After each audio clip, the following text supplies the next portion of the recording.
Hello दोस्तों, सबसे पहले आप सभी को मेरा प्यार भरा नमस्ते। मेरा नाम है पूनम और स्वागत है आपका देवभूमि उत्तराखंड के इन हसीन वादियों में। सुबह के बज गए हैं 10 और मैं 10 बजे से अपना ब्लॉग स्टार्ट कर रही हूँ, क्योंकि मेरे हर ब्लॉग 10 बजे से स्टार्ट होते हैं। को कभी 9 कभी 10, क्योंकि उससे पहले बच्चों के साथ काम होता है, फिर नाश्ता बनाना होता है, फिर सुबह के टाइम भी नहीं मिलता है। इसलिए मैं 10 बजे से ही स्टार्ट करती हूँ, क्योंकि 10 बजे तक मेरा काम किचन का काम क्लियर हो जाता है। और फिर बच्चों के साथ कपड़े वगैरह होते हैं, बाहर सुखाने डालने पड़ते हैं। आज तो हमने बहुत सारे बिस्तर, अंदर के जितने भी बिस्तर हैं सारे सुखाने डाले हैं, छत पे भी डाले हैं सारे बिस्तर। और इधर सारे में बिस्तर डाल रखे हैं सुखाने के लिए। और कल शाम को बहुत बारिश हुई, इतनी बारिश हुई, बारिश के साथ साथ थोड़ा थोड़ा ओलावृष्टि भी हुई। और जब ओलावृष्टि होती है ना, तो यहाँ जो किसान लोग हैं ना, उनका तो सीधे जीना वो हो जाता है कि वो सोचते हैं कि अगर ज़्यादा ओलावृष्टि हुई तो सेब की फसल को नुकसान पहुँचता है, और सीधे इतने बड़े बड़े दाग पड़ जाते हैं सेब में, और फिर इसकी वैल्यू कम हो जाती है। और आज तो मौसम अभी साफ़ है एकदम।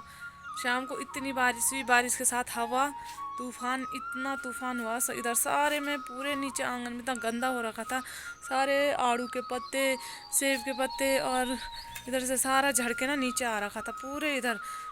और अभी सुबह सुबह ये सफाई करी, और आज थोड़ा मौसम साफ़ है। अभी तो मौसम, कल सुबह भी मौसम तो साफ़ था, दिन में भी साफ़ था, लेकिन शाम को इतनी बारिश हुई। आज भी ऐसा ही है, मौसम साफ़ है, धूप लग रखी है, अच्छी सी धूप लगी हुई है। और अभी तक तो आसमान में कोई बादल है नहीं, अब इसके बाद क्या पता। और अभी जा रही हूँ मैं थोड़ा नीचे। आज मैंने थोड़ा, जो हमारे सेब की नर्सरी होती है वहाँ जाती हूँ, और वहाँ मैं आपको भी लेके चलती हूँ, वहाँ आपको भी दिखाऊंगी कि हमारी सेब की नर्सरी किस तरीके से उगती है, मतलब कितना कैसे कैसे हम नर्सरी डालते हैं, और कितना बड़ा पौधा हम उखाड़ते हैं या कि दूसरी जगह उसको लगाते हैं। ये सब मैं आपको बताती हूँ। मिलते हैं। ये है नर्सरी हमारी यहाँ पे। ये देखो कितना छोटे छोटे पौधे हैं। ये नर्सरी इस बार की है, और जो पिछले बार की नर्सरी थी वो पार छानी के वहाँ बीजी थी, और वो काफ़ी बड़ी बड़ी हो रखी है। और ये इस बार की ये देखो।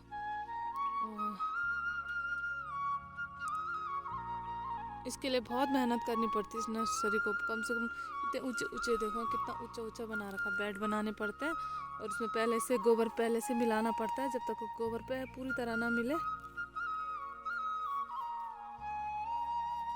तब तक इसको ऐसे ही रखना पड़ता है। कुछ टाइम तक बना के ऐसे बेड बना के रखने पड़ते हैं, फिर जाके इसमें उसमें हाथ से कुटलू तो लगाते भी नहीं, हाथ से इसकी गुड़ान भी हाथ से ही होती है।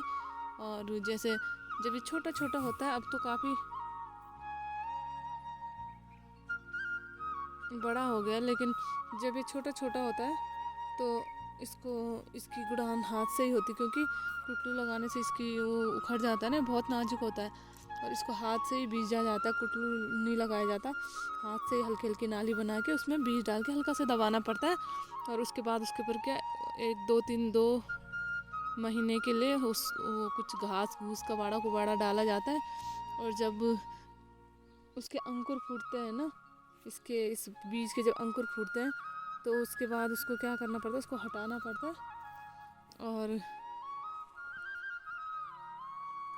यहाँ पे बनाए 7 बेड बना रखे हैं नर्सरी के। और जब उसके बाद हटा के, उसके बाद इसमें पानी भी, मतलब हर टाइम पानी डालना पड़ता है, पानी का पाइप छोड़ा होता है, क्योंकि ये इसमें एकदम सा घास उग जाता है, फिर सूखने से भी इसको बचाना पड़ता है। और इसको मतलब बनाने में इसको बहुत, और इसकी गुड़ान तो ये समझो आपकी महीने में 4-5 बार करनी पड़ती है। और जब ये इतना बड़ा हो जाता है तब इसमें कुटलू लगा सकते हैं, लेकिन जब छोटा छोटा होता है तब इसमें सिर्फ हाथ से ही इसका जो खरपतवार होता है उसको हाथ से निकालना पड़ता है।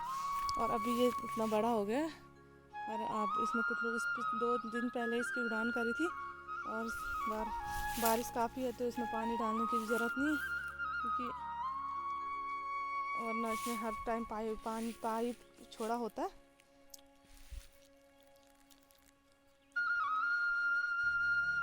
इसके नीचे देखो यहाँ पे आलू बीजे हुए हैं, ये आलू है। और ये देखो यहाँ पोल्ट्री है इतनी बड़ी।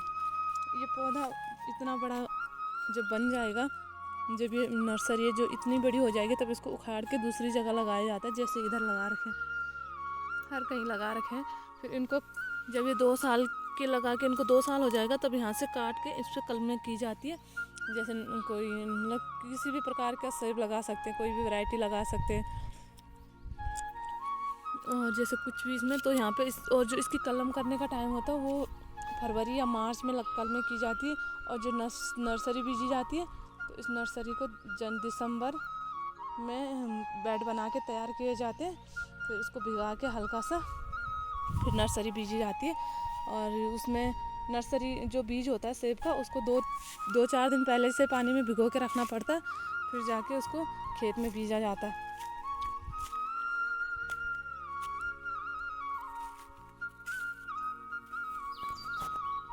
दिन के बज गए हैं 2 और अभी तक हमने, जब आई मैं खाना बनाया, खाना बनाने के बाद अभी तक खाना खाया, बर्तन धुले और अभी थोड़ा आराम करने का टाइम है। बच्चे सो रखे हैं, कुछ कुछ कपड़े हमने निकाल दिए, अंदर रख दिए। कुछ जो धुले हुए कपड़े हैं, कवर वगैरह सारे, बेडशीट कवर, वो अभी सुखाने डाले हैं और उनको शाम के टाइम निकालेंगे। वैसे अभी तो धूप है। और मैं आपको नर्सरी के बारे में कुछ बता रही थी। तो हम जब नर्सरी का बीज निकालते हैं ना, तो उसके लिए हम क्या करते हैं कि जो गोल्डन होता है, मतलब एक सेब गोल्डन होता है, वो उसकी मतलब मार्केट में उतनी वैल्यू नहीं है। लेकिन वो क्या होता है कि उसका हम क्या करते हैं, बीज निकालते हैं। उसका बीज करते हैं हम नर्सरी के लिए तैयार करते हैं। अब जैसे हमने क्या किया, गोल्डन निकाला पूरा, मतलब क्योंकि हर पूरे बगीचे में हमारे जैसे 2-2, 3-3 पौधे के बीच में हमारा एक एक पौधा गोल्डन का है। और तो हम क्या करते हैं, गोल्डन और सेब हम जैसे जब हमारी वो तुड़ान कंप्लीट हो जाती है, तो हम ऐसा करते हैं कि जो गोल्डन का सेब होता है उसको हम रहने देते हैं। तो उसकी लास्ट टाइम हम उसको क्या करते हैं, निकाल के उसको कुछ तो ऐसे करते हैं कि ड्रम में डाल देते हैं। जैसे 1-2 कट्टे सेब निकाल के ड्रम में डाल दे, कुछ टाइम तक उसको ऐसे ऊपर से बंद करके, ताकि उसमें हवा ना जा पाए, उसको सड़ाते हैं। और उसके बाद क्या करते हैं कि उसको सड़ा के जो उसका बीज है वो अलग छंट जाता है। फिर उसको धुल के और उसको साफ़ तरीके से धुल के उसका बीज निकालते हैं। और कुछ लोग कैसे करते हैं कि जैसे हमने पिछली बार हमने ऐसे किया था कि हम मतलब कम से कम हमारे पास काफ़ी 50-60 कट्टे गोल्डन बचे थे। और उनका क्या किया हमने कि यहाँ पे थे रखे हुए। फिर उस टाइम हम पार वाले बगीचे में रहते थे, तो आते थे हम दिन के टाइम आते थे। हम उसको हमने काट के उसके बीज निकाले, क्योंकि जब काट के निकालते हैं ना, तो उनको धुलना नहीं पड़ता है। और जब ऐसे करते हैं, ड्रम में डालते हैं, तो ड्रम में डाल के ना उसको वो सारा सड़ा हुआ भी और वो सारा मिक्स हो जाता है। फिर उसको धुलने में बहुत प्रॉब्लम होती है, फिर उसको छानने में भी टाइम लगता है।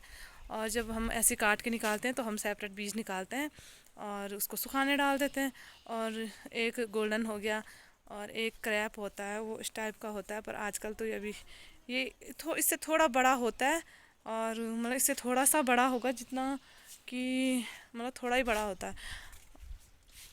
ये करीबन इतना बड़ा होगा, फिर इतने से ज़्यादा बढ़ता नहीं है। इसको भी हम क्या करते हैं, इसका भी हम बीज निकालते हैं। क्योंकि जो गोल्डन होता है और जो ये क्रैप होता है, इसमें 7 या 8 बीज होता है। सेब का जो बीज होता है उसमें 7 दाने या 8 दाने बीज होते हैं। और जो और सेब है, जो इस पर हो गया हमारा जो और सेब है, उसमें बीज की मात्रा बहुत कम होती है। इसलिए हम गोल्डन और ये क्रैप वगैरह रखते हैं, जिसको हम बाद में निकाल के इसका बीज निकालते हैं। फिर उसको ऐसा सुखाना पड़ता है कि उसमें बिल्कुल भी नमी नहीं होनी चाहिए।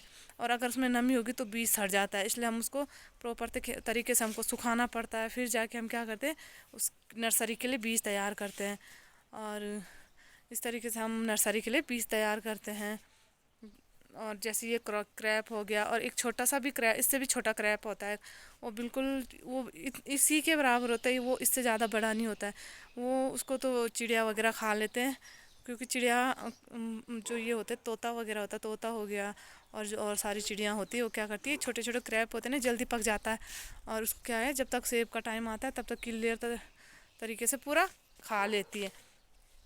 और जो ये बड़ा क्रैप होता है ये बच जाता है। और गोल्डन, वैसे चिड़िया गोल्डन भी ज़्यादा खाती है, क्योंकि उसमें बीज होता है ना। फिर इसलिए हम क्या करते हैं कि गोल्डन की छंटाई करते हैं, एक एक मतलब पर बीमा पे हम एक दाना गोल्डन रखते हैं ताकि गोल्डन का साइज़ भी अच्छा हो। जो साइज़ अच्छा होता है उसको हम मतलब उसको निकाल लेते हैं, और जिसका साइज़ छोटा छोटा होता है उसको हम बीज के लिए रखते हैं। और बाद में हम क्या करते हैं, नर्सरी का बीज तैयार करते हैं। शाम के बज गए हैं 5 और आज मौसम साफ़ है, अभी तक बारिश हुई नहीं और बादल तो है आसमान में, लेकिन अब देखते हैं।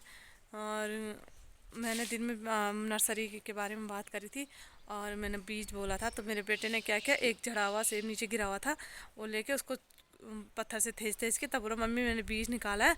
तब बोला लो आप इस बीज को क्या करना, बताना कि ऐसा होता कि सेब का बीज। तब ये देखो यहाँ पे सेब, ये रहा सेब का बीज अभी हरा, अभी वैसे कच्चा है, सेब भी कच्चा है, अभी जब पक जाता है तो इसका बीज काला हो जाता है। और ये रहा इसका बीज, इस तरीके से हमको इस बीज को निकाल के सुखाना पड़ता है।